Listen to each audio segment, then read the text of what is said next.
it's actually good to be here because for a little while there I was worried about whether I actually would be able to speak here today. But my lawyer said I can still speak as long as I just held back a bit and was very careful about what I said. But he's not here, so I don't really have to listen to that.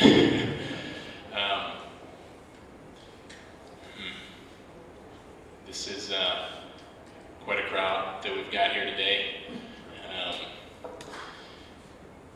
This is a rally for people and planet over profits. And frankly, looking around the room today, I'd say it looks pretty good for profits and not that great for people and the planet. But as an environmentalist, and especially as somebody working on climate change, that's not really anything new to me, being in this situation where it looks like we're probably going to lose. Because that's really what we've been dealing with for a long time, and it becomes more and more apparent every day as every day goes on that we're probably going to lose the battle for a livable future. We're getting down to that crunch time. The rather conservative, scientifically speaking, chairman of the Intergovernmental Panel on Climate Change said, what we do in the next 2 or 3 years will determine the future of our civilization. And he said that 16 months ago. And so far, we've done nothing. So we've got this quickly shrinking window of time to actually make radical change. And it's looking less likely as time goes on. And that's something that kind of sets the environmental movement and the climate change movement apart from a lot of our other social movements in history, is that there's a deadline, and we very well may fail to meet that deadline.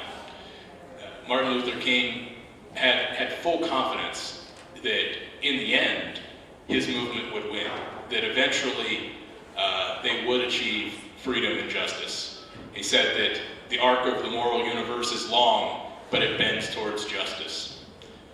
I'd say that that's probably true, but right now it looks like the arc of the physical universe bends towards extinction. And that's a scary place to be. Martin Luther King also said that justice too long denied that justice too long delayed is justice denied.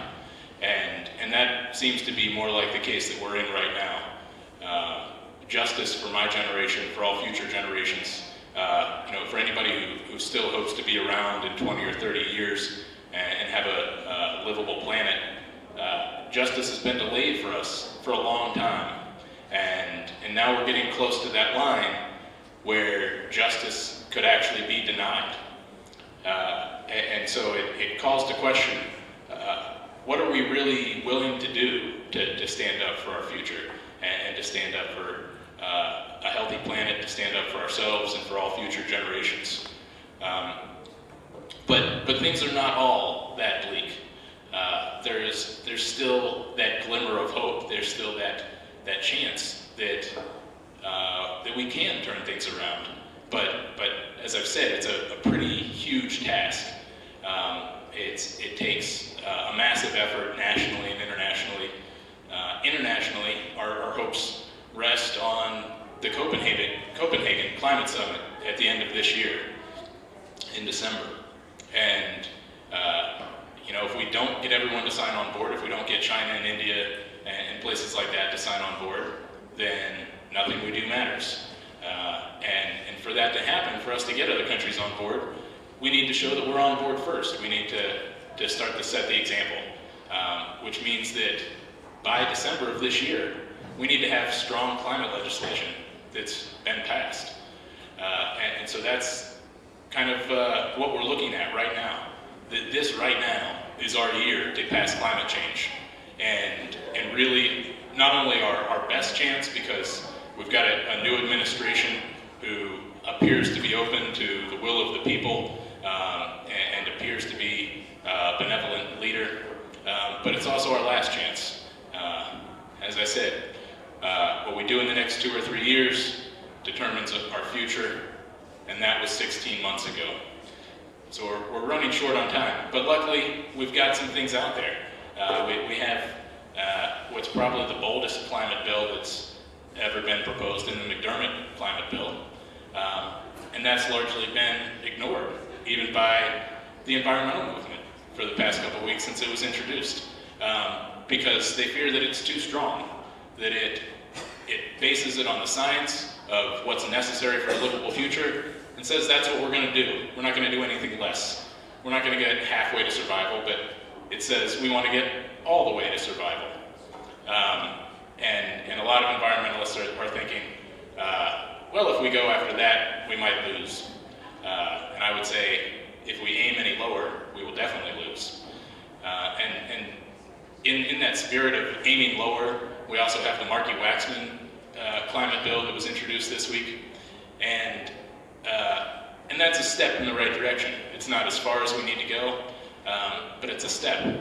And unfortunately for us, our Congressman Jim Matheson has said he won't even support that's too strong, that he wants to weaken that bill.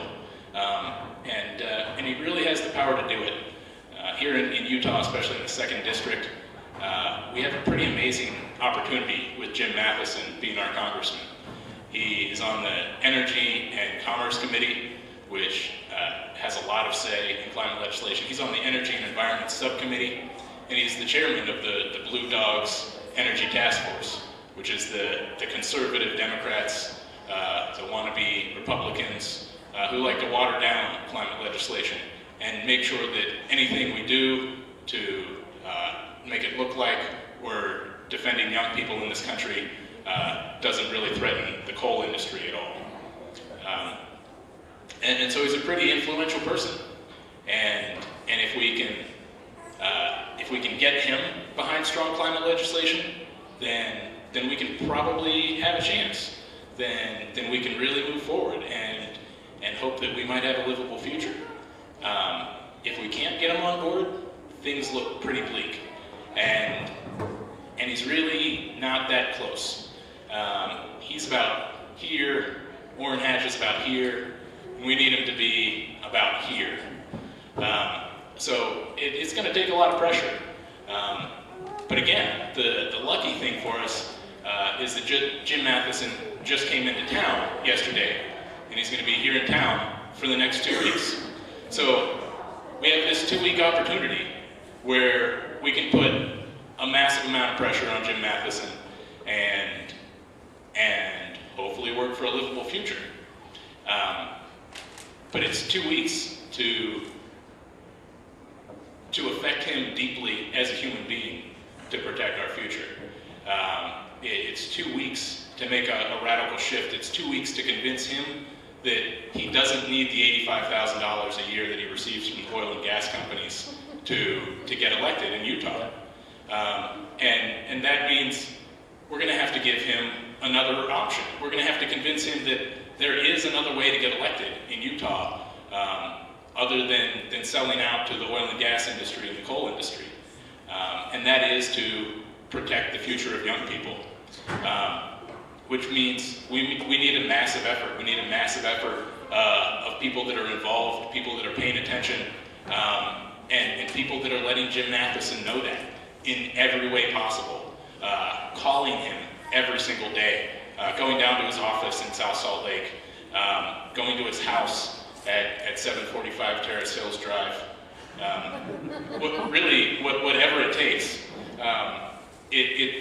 It will take a massive amount of pressure on Jim Matheson, and we're down to that last chance. So I think the next 2 weeks needs to be an all-out stalking of Jim Matheson, and it's going to take the full effort of a lot more people than are in this room right now. It's going to take people inside his office, outside his office, outside his house, on the phone, whatever it may be. He needs to hear from as many people as possible.